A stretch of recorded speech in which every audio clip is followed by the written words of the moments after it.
예, 오늘은 세 번째 시간인데요. 세 번째 시간인데 어떻게 보면 제가 결혼 매뉴얼이라고 했는데요. 결혼 매뉴얼의 가장 중요한 내용, 오늘하고 다음 주에 하는 것이 가장 중요한 예. 그래서 제목을 천국 열쇠라고 했습니다. 자, 먼저 저희 집사람 간증을 두 가지인데 간증을 먼저 소개하겠습니다.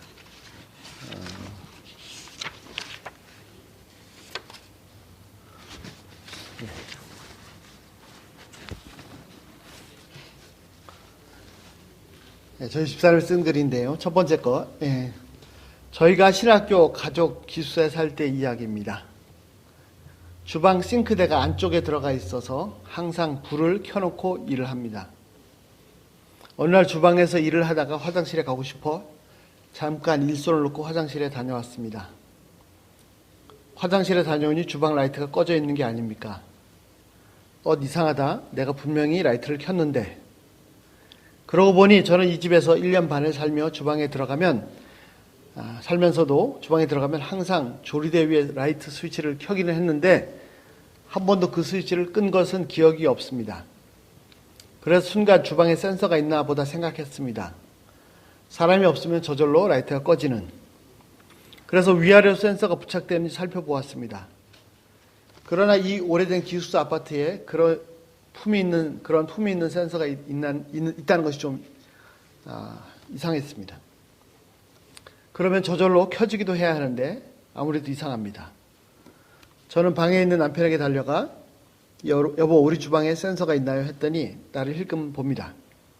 아니, 이상해요. 내가 분명히 스위치를 켰는데 화장실에 다녀오니까 꺼져 있어요 하니까 나를 보고 빙긋이 웃습니다. 아, 당신이 끈 거예요? 그러면 1년 반 동안 당신이? 제 남편은 이런 사람입니다. 저희 집 물단속, 불단속, 문단속은 남편과 큰딸이 합니다. 그러면서도 한 번도 잔소리한 적이 없습니다. 한 번도 저에게 주방 스위치 끄라고 말한 적이 없습니다. 그래서 저는 나에게 끄라고 말하죠 했더니 스위치 킨 사람이 끄라는 법이 있어? 그래서 내가 당신 옆에 있잖아. 저는 감동했습니다.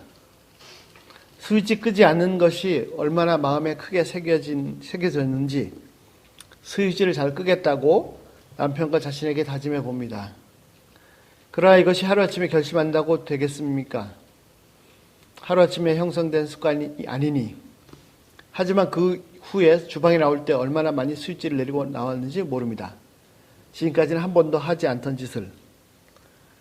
역시 교육은 감동으로 되는가 봅니다. 물론 남편이 나를 교육시키기 위해서 한 것은 아닙니다. 그렇기 때문에 남편이 존경스럽습니다. 나의 부족한 면을 채우는 것이 마땅히 자신의 몫이라고 여깁니다. 이 글을 쓰다 깨닫게 된 것입니다.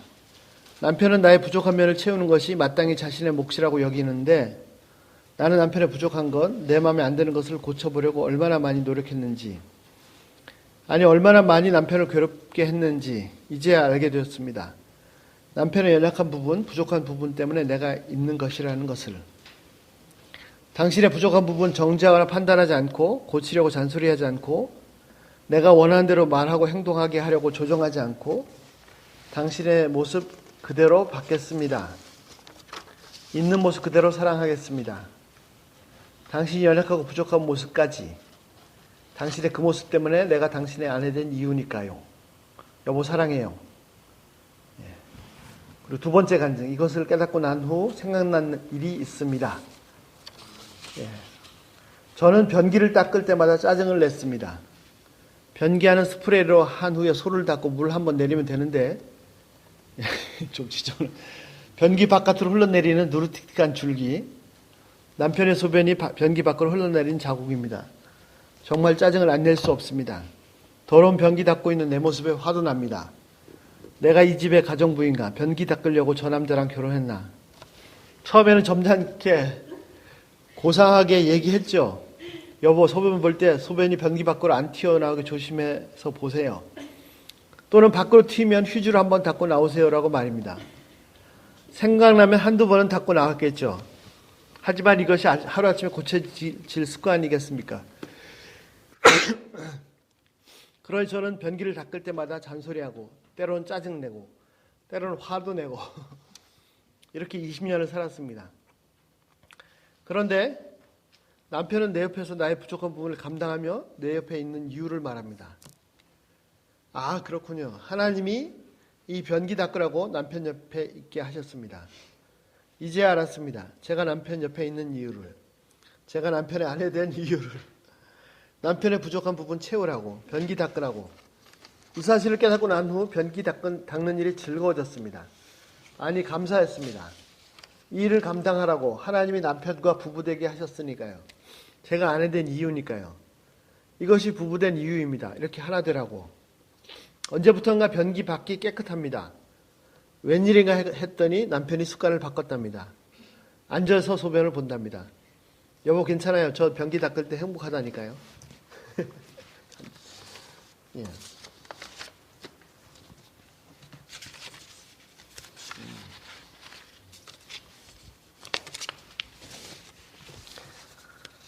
처음에는 말로 하죠. 예. 말로 하죠, 이렇게. 여보, 불 좀 끄세요. 근데 그게 하루아침에 안 고쳐지잖아요. 그러니까 또 그다음 어떻게 하냐면, 여보, 불 좀 끄라니까. 내가 불 좀 끄라 그랬지. 아, 제발 불 좀 꺼. 변기 닦는 것도 마찬가지죠. 한번 그냥 좀 이렇게 살짝 한 번만 닦고 나오면 편한데 그거 계속 놔두면은 더 닦기 힘든데. 그것까지 이제 이렇게 잘못을 지적하는 것까지는 좋아요. 근데 이게 계속 안 고쳐지면 고쳐지겠습니까? 그게 하루아침에 안 고쳐지면 넘어가지 말아야 될 선을 넘어갑니다. 뭐라고 해야 되냐면, 당신은 변기도 하나 제대로 못 닦는 사람이야? 못 닦는 사람. 당신은 불도 하나 제대로 못 끄는 사람이야? 그러니까 잘못을 지적하는 건 오케이인데 그 사람을 공격하는 건 이거는 문제가 심각해지죠. 당신은 매사가 그래. 당신은 그런 사람이야. 예. 그래가지고 이혼한다니까요. 진짜로요? 뭐 큰 거 가지고 정말 뭐 크게 막 머리 터지게 싸울 일이 생겨서 이혼한 게 아니에요. 예. 이거 옆에서 보면 정말 웃기고 말도 그런 거 가지고 싸워. 어떤 때는 그런 생각도 하죠. 내가 이 여자를 휘어잡기 위해서 결혼했나? 이 여자나 휘어잡으려고. 예. 자, 하나님께서 세 번째 천국을, 하나님 나라를 주셨습니다. 하나님께서 하나님 나라를 주셨는데, 그래서 예수님이 공생애를 시작하자마자 첫 번째 메시지가 뭐냐면, 때가 찼고 하나님 나라가 가까웠다. 그러니 회개하고 복음 믿으라. 하나님 나라가 임박했다. 하나님 나라가 마치 문 열면 바로 하나님 나라인 거. 손만 뻗치면 딱 잡히는 하나님 나라가 바로 임박했다라고 말씀하셨습니다. 그런데 그 하나님 나라가 장차 우리가 나중에 들어갈 그 하나님 나라입니다. 그러나 또 하나는 지금 현재 우리 삶 속에서도 그 하나님 나라를 경험하고 맛볼 수가 있어요. 그 출발점이 되는 곳이 가정입니다. 가정이고 부부. 거기 이건자매님 이렇게 방에 먼저 갔다 오시면 가정이 특별히 부부 사이가 하나님 나라고 천국이 돼야, 그리고 가정이 천국이 돼야 주위에 이제 하나님 나라 교회로 또 뭐 일터로 학교로 이렇게 척척척척 그 사람이 가는 곳마다 확장돼 갑니다. 근데 예를 들어서 지금 말씀드린 것처럼 불 끌어가지고 예. 제가 그 우스갯소리를 하는 말이 있는데 배우자란 말이 무슨 말인지 말씀드렸나요? 배우자는 우스갯소리입니다. 배우자는 겁니다. 근데 서로 배우자. 근데 문제가 뭐냐면 서로 가르치자 그러고 가르치는 정도가 아니라 고치자고 하고 고치는 게 아니라 이거는 완전히 수리해야 되는 리페어해야 돼. 그러면 당하는 사람은 지옥이죠, 지옥. 근데 서로 막 그렇게 하고 있어요. 그러니까 이게 천국이 아니고 지옥이에요. 예. 자, 그래서 가정에서부터 특별히 두 사람 사이에서부터 하나님 나라를 맛보셔야 됩니다. 하나님 나라가 이루어져요. 그런데 그 하나님 나라에 열쇠가 있습니다. 열쇠가. 이 열쇠를 가지시면 두 사람 사이에 하나님 나라를 열 수 있을 뿐 아니라 가정에 하나님 나라를 열 수 있을 뿐 아니라 일터에서 모든 곳에서 하나님 나라를 열 수가 있습니다. 자, 그 열쇠를 두 번에 걸쳐서 오늘 하고 다음 주에 나누고자 합니다. 자, 천국의 열쇠가 뭐죠? 하나님 나라를 열 수 있는 천국의 열쇠가 뭡니까? 예, 감사합니다. 예. 아이고, 빙고. 복음. 이게 눈에 보이는 열쇠가 아니라 마태복음 16장에 예수님께서 베드로한테 말씀하셨죠. 내가 천국의 열쇠를 준다. 예. 네가 풀면 풀릴 것이고 네가 땅에서 묶으면 하늘에서도 묶일 것이다. 예. 자, 가정의 열쇠가 가정을 하나님 나라로 바꾸는 열쇠가 있는데 그것은 예수 그리스도의 복음입니다. 자, 오늘 유인물을 보시면요. 복음의 핵심 요한복음 3장 16절. 예. 다 암송하시죠? 한번 같이 해볼까요? 시작. 하나님이 세상을 이처럼 사랑하사 독생자를 주셨으니 이는 저를 믿는 자마다 멸망치 않고 영생을 얻게 하려 하심이라. 예, 지난 주일날도 제가 잠깐 소개를 했는데 자, 복음은 아주 심플합니다. 예수님이 나를 대신해서 죽으셨다. 예수님이 나의 죄 때문에 죄값이 되셨다. 나를 대신해서 지불하신 죄값이 되셨다. 제가 요즘 이렇게 성경을 보면서 그 힐레 스트루인이라는 그 원어가 있는데 이것을 우리말로 속죄 제물이라고 이렇게 예수님이 속죄 제물이라고 번역을 했거든요. 근데 우리가 일상적으로 많이 쓰는 그냥 죄값으로 번역을 했으면 예수님이 우리의 죄값이 되셨다 이렇게 번역했으면 얼마나 더 많이 다가왔을까 생각이 됩니다. 자, 첫 번째는 인간은 죄인이라는 거죠. 그리고 세상에 많은 종교, 철학, 도덕들이 어떻게 하면 의롭게 살아야 되는지, 선하게 살아야 되는지를 얘기합니다. 뭐 그 표현 방식은 틀려요. 뭐 마음을 비워라, 무에 빠져라, 없는 것에 빠져라 이렇게. 뭐 하여튼 표현은 다양한데 결국 뭐냐면 어떻게 하면 선하게 살아야 되는지 그걸 보여주죠. 그리고 실제로 많은 종교의 훌륭한 지도자들은 실제로 남들을 흉내를 못 내게 그런 삶을 살았습니다. 그래서 그런 삶을 사는 사람들을 존경하게 되고 따르게 됩니다.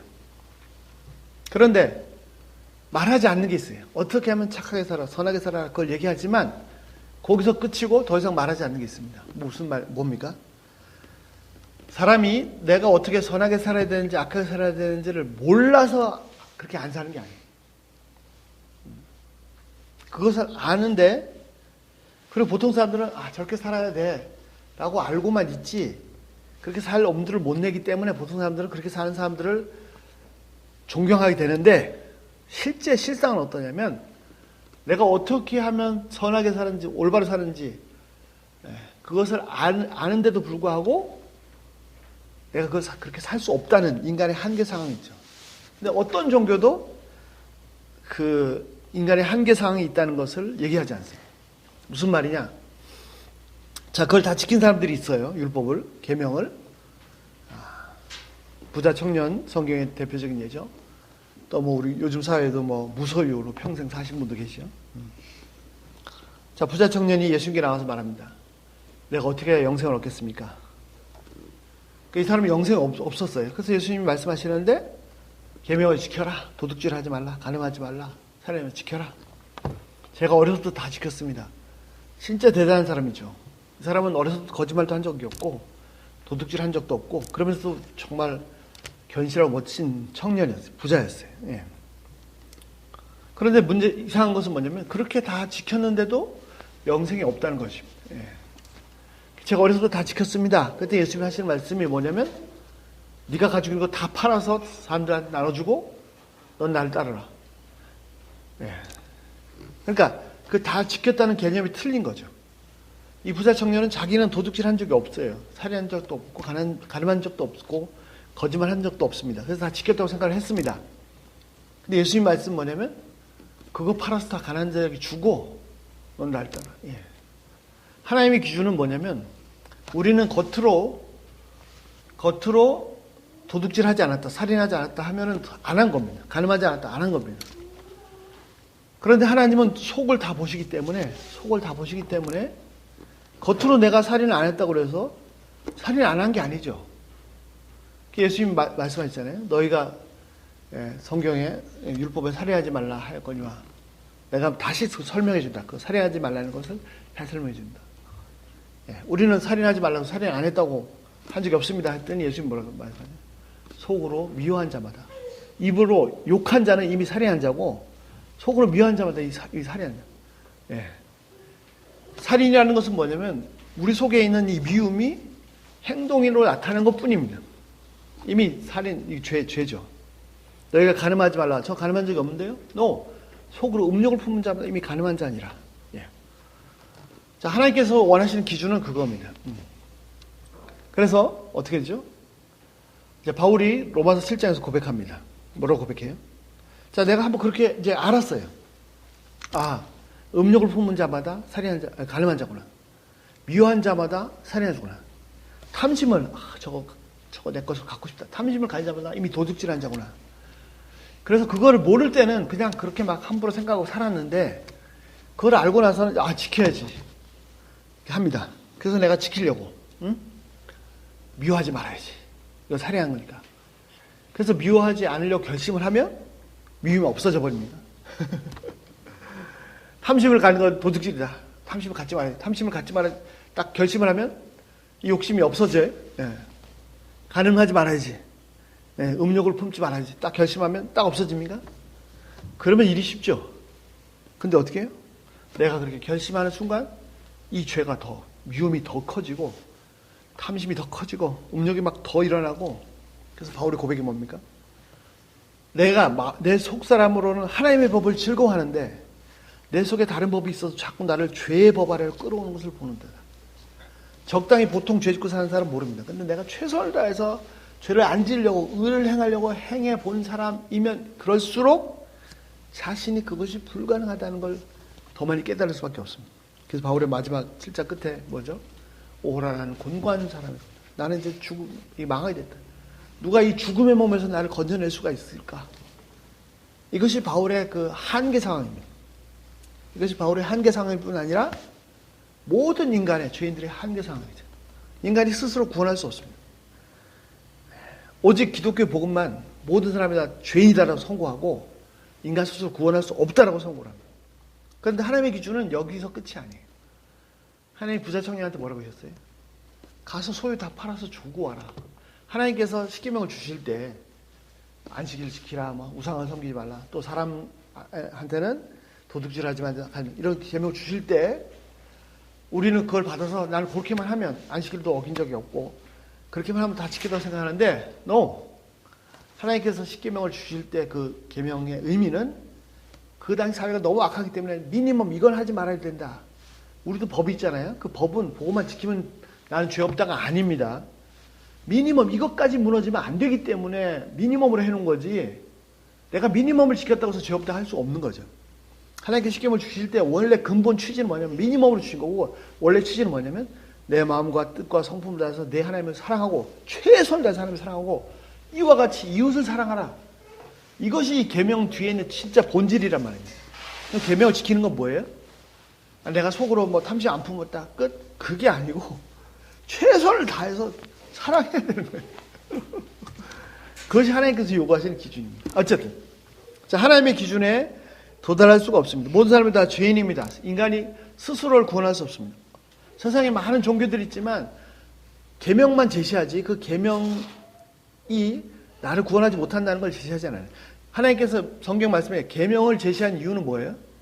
그것을 이루라고 주신 것이 아니고 내가 죄인인 것을 한계를 깨달으라고 주신 것입니다. 이 상태에서 인간이 스스로 구원할 수 없을 때 하나님께서 구원을 베푸셨는데 하나님께서 베푸신 그 구원이 뭐냐면 바로 잘 아신 것처럼 예수님 십자가 사건입니다. 죄 없으신 예수님이 오셔서 우리의 죄를 죄 대신 모든 내 죄값을 다 지불하셔서 십자가에 죽으심으로 인간을 구원하셨습니다. 자, 이것이 복음입니다. 자, 실제로 부부 사이에 출발점이 뭐냐면 복음으로 대하는 거예요. 복음으로. 복음으로. 자, 다음 주에 더 자세하게 나누겠지만, 자, 제가 저희 집사람이 참 불을 안 꺼요. 이 사람 불만 켜고 하다가 가버려. 네. 어떨 때는 좀 지금 없으니까 좀 막 정말 황당력도 있어요. 차를 몰고 그때 멀리 이렇게 갈 때인데 주일 예배 가야 되는데 이렇게 네, 하여튼 가는데 1시간 정도 갔어요. 1시간 반가 가야 되는데 근데 갑자기 뭐라고 했냐면 자기 지금 집에 가스 그 오븐 있잖아요. 마이크로 큰 오븐 있잖아요. 그거 켜놓고 나왔다는 거예요.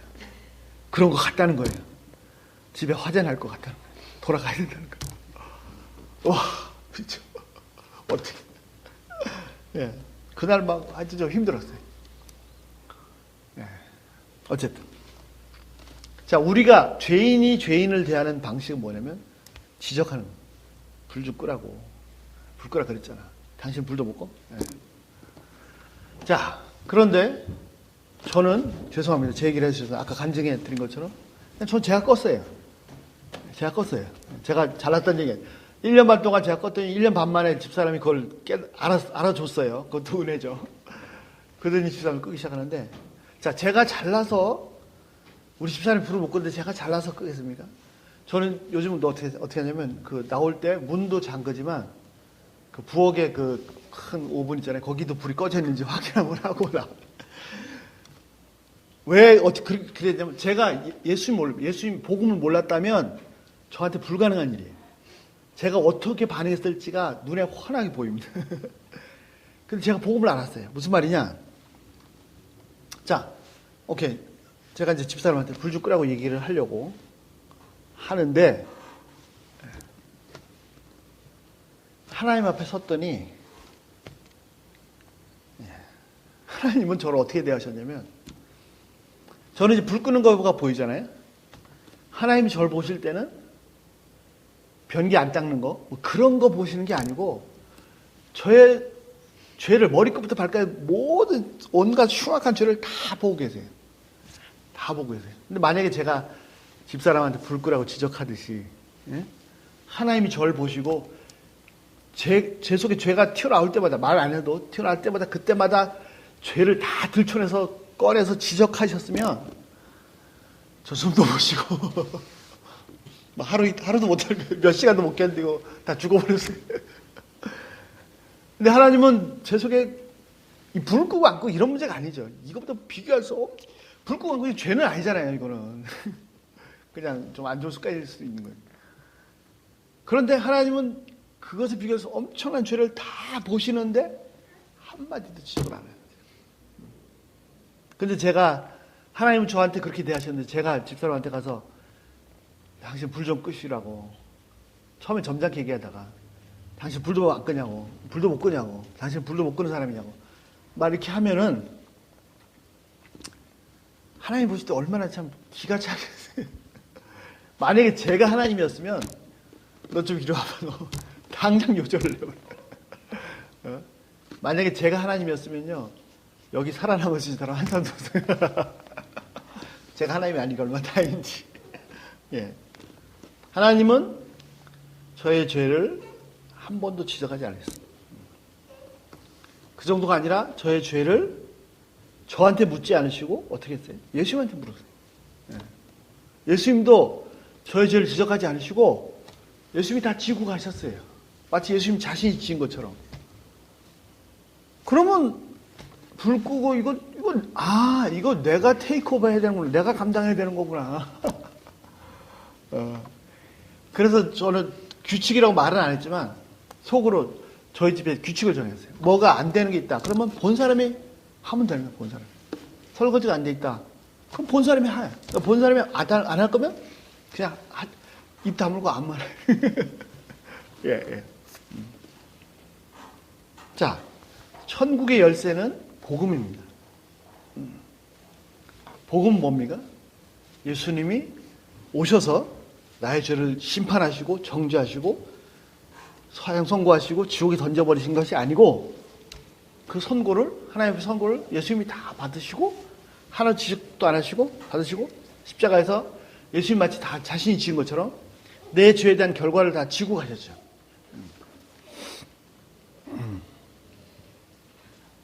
이 원리로 사는 겁니다. 이것이 천국의 열쇠입니다. 자, 두 번째, 이게 오늘 4번입니다. 더 놀라운 것은 뭐냐면 이 구원의 길이 뭡니까? 하나님의 사랑의 표현입니다. 하나님이 어떻게 했습니까? 하나님이 죄인을 구원하시기 위해서 하나님께서 너무 사랑하시는, 하나님께 너무 소중한, 하나님께 자신보다 더 소중한, 하나님께는 이 우주상에 소중한 것이 없어요. 다 피조물인데 뭐 만드신 건데 객관적으로는 뭐가 소중하지? 딱 한 분 소중한 분이 있다면 예수님인데 그 예수님을 하나밖에 없는 아들을 죄인을 위해서 대신 내준다. 이거는 도저히 인간의 머리로서는 이해할 수 없는 사랑입니다.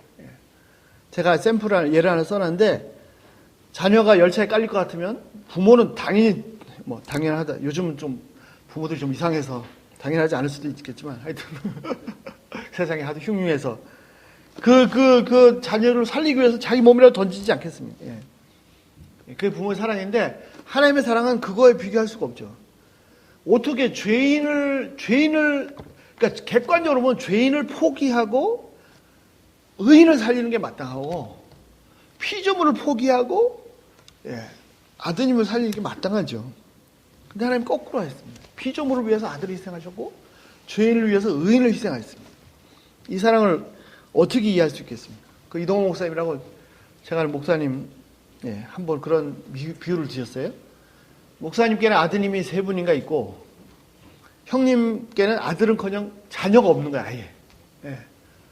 그래가지고 가족들이 모이면 가끔 농담 삼아서 이제 그 아들 하나 달라.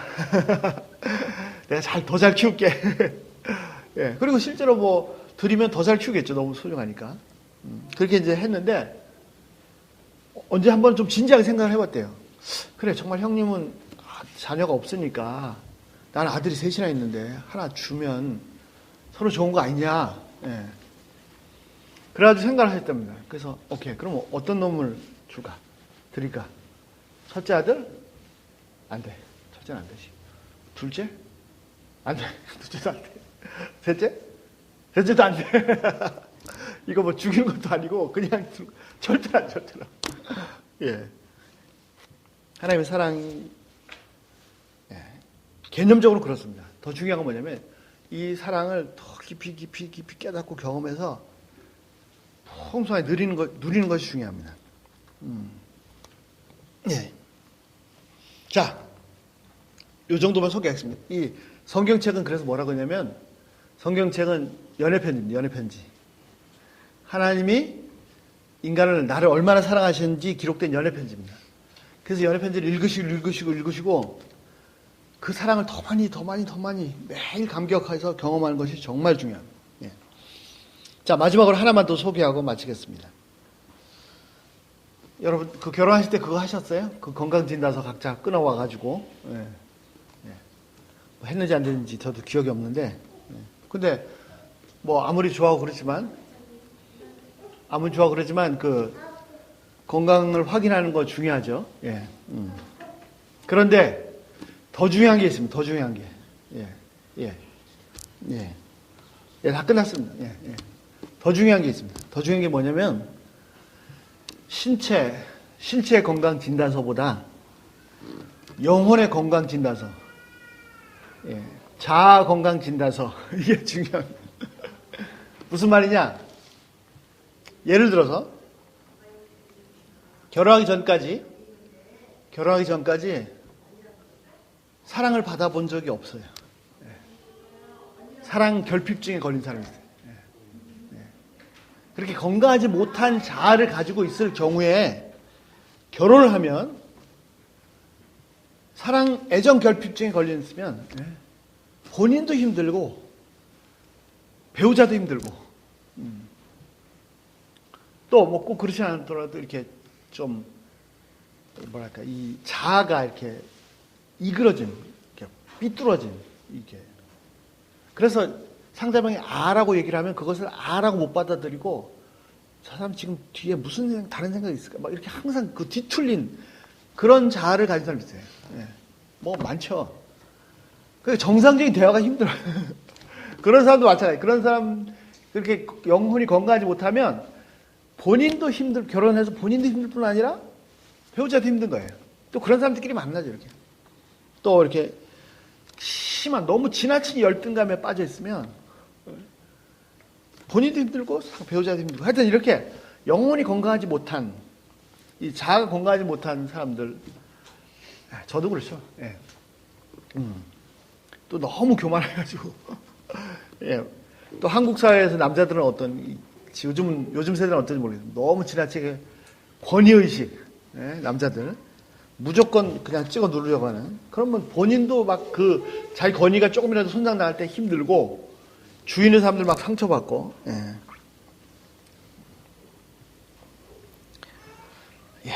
자, 한 가지만 소개를 하면 MBC에서 하던 그 다큐멘터리가 있습니다. 가정의 달 5월 달에 하던 그 다큐멘터리가 있는데 첫 번째 초기에 나온 얘기 중에 어떤 게 있냐면 병원에 입원했어요. 입원한 커플에 결혼하지 않은 커플인데 그 커플 얘기가 나오죠. 그 여자가 불치병으로 죽어가는데 남자가 끝까지 간호하는 그런 얘기가 나옵니다. 근데 그 커플 얘기 중에 굉장히 인상적인 얘기 있어요. 이 여자는 아주 유복한 가정에서 잘 자랐어요. 사랑 많이 받고. 그런데 그 슈퍼 같은데 조그마한 이런 마트에서 이제 아르바이트 하다가 이 남자를 만났습니다. 이 남자를 만났는데 이 남자는 고아로 자랐어요. 평생. 고아로 자랐어요. 그래가지고 이제 그 마트에 이제 매니저처럼 이렇게 일합니다. 그러다가 뭐 서로 인사하고 그러다가 일하면서 얘기하고 그러다가 이제 사랑하게 됐는데 그래서 결혼하려고 했더니 남자는 전혀 문제가 없죠. 가족들이 없으니까. 근데 여자 집안에서 말도 안 되는 제대로 고아로 자랐고 학교도 제대로 못 나갔고 막 이런 말도 안 되는 절대로 결혼 반대. 근데 이 여자는 뭐 목숨 걸고 결혼하려고 그래서 결혼하려고 막 그러는데 병원에 입원하게 됐고 암 선고를 받습니다. 여자가.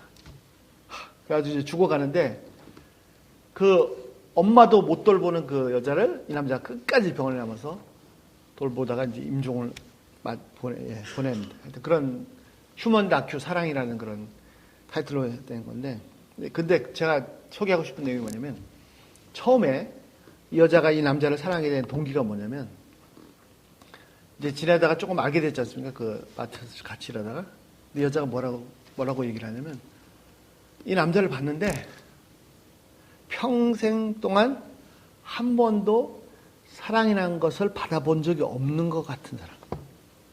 그래서 자기가 사랑한다는 것이 뭔지를 좀 이렇게 경험케 해보고 싶어요. 예. 네, 그런 케이스가 있습니다. 자, 하여튼 건강한 영혼, 건강한 자아를 가진 사람이 건강하게 또 행복하게 또 하나님 나라를 천국을 이룰 수 있습니다. 자, 그런데 실제로는요, 실제로는 사람마다 틀리지만 크고 작은 차이가 있겠지만 모든 사람이 다 이렇게 그 건강하지 못한 영혼을, 건강하지 못한 자아를 가지고 있습니다. 그래서 결혼합니다. 그러니까 결혼생활이 참 힘들죠. 자, 여기에 제가 여기 메모에 써놨는데 치료제가 있습니다. 이 건강하지 못한 영혼을 가진 사람들, 자아를 가진 저를 포함해서 이런 사람들 건강한 영혼으로 치료할 수 있는 유일한 치료제가 있는데 그것이 뭐냐면 복음입니다. 예수님의 십자가의 복음.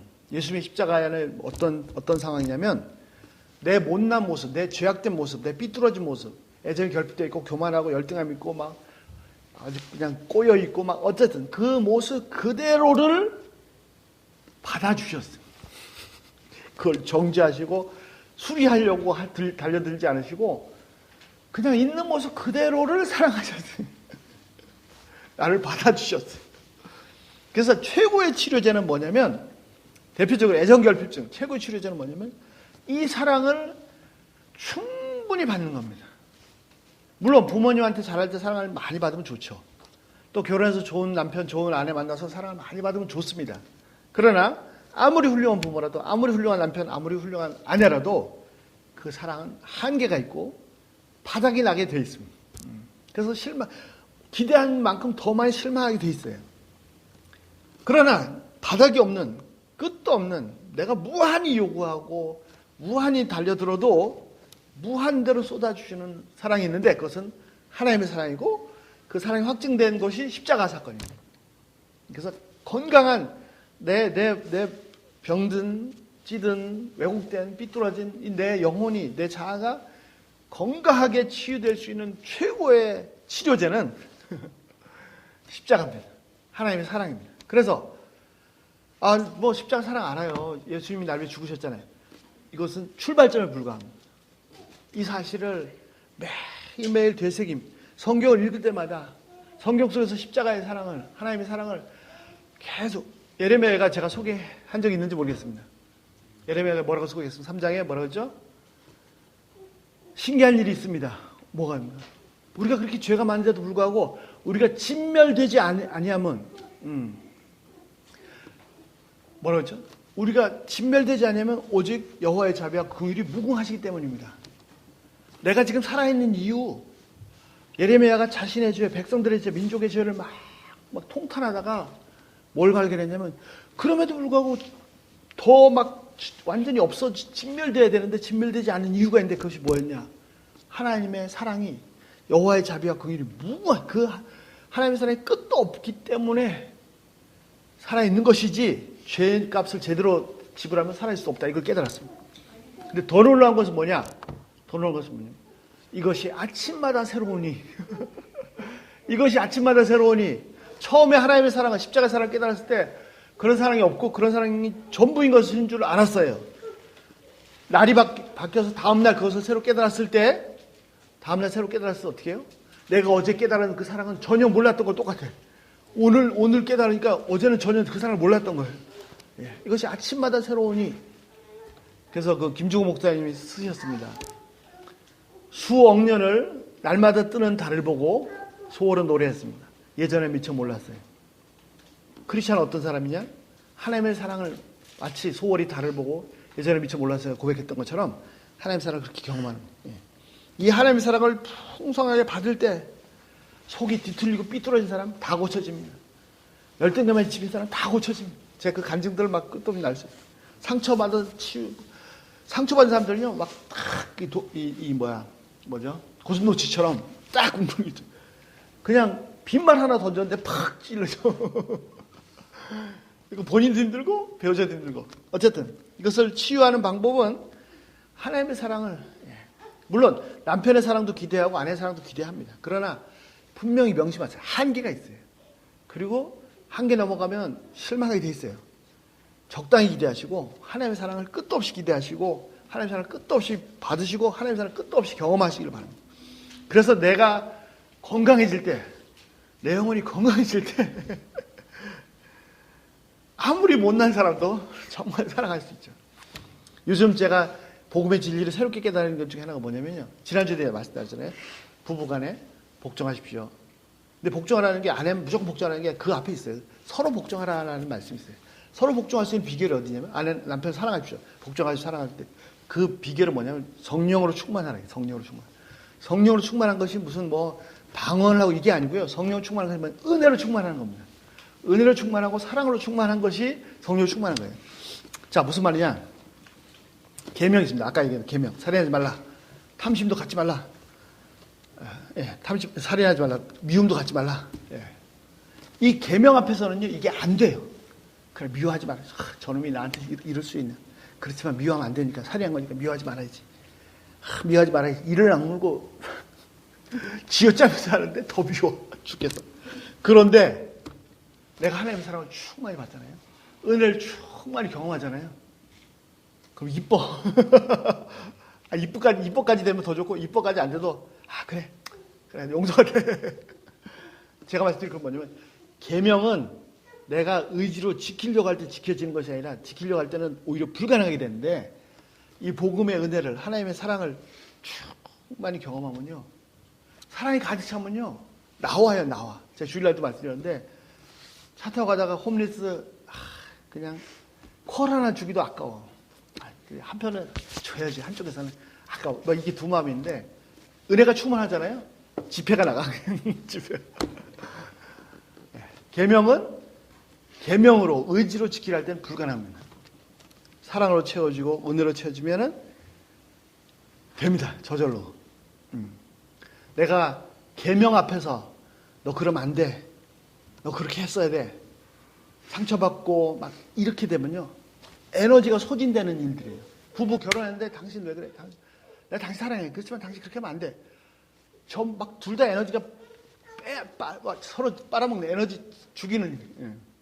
근데 그런 모습인데도 불구하고 나는 다른 사람 앞에 가서는 다른 데 가서는 내가 딱 지켜야 되고 내가 기본은 지켜야 되지만 내 배우자 앞에서는 내 모습 그대로 받아들여주는구나.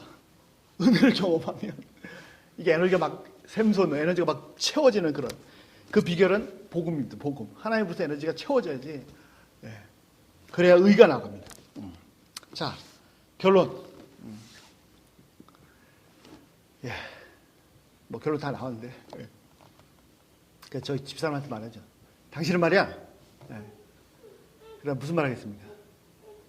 당신은 말이야. 그러면 안 돼. 그거 아니고 당신은 뭐죠?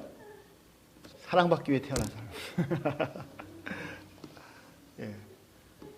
하나님께서 나한테 아내를 정죄하라고 심판자로 자격을 주신 적이 없습니다. 그런 권리를 주신 적이 없습니다.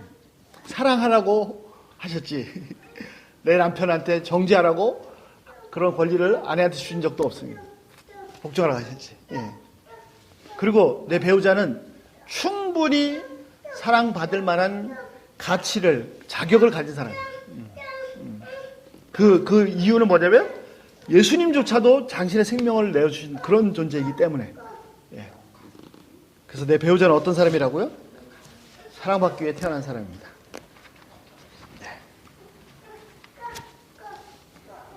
우리 기도하겠습니다.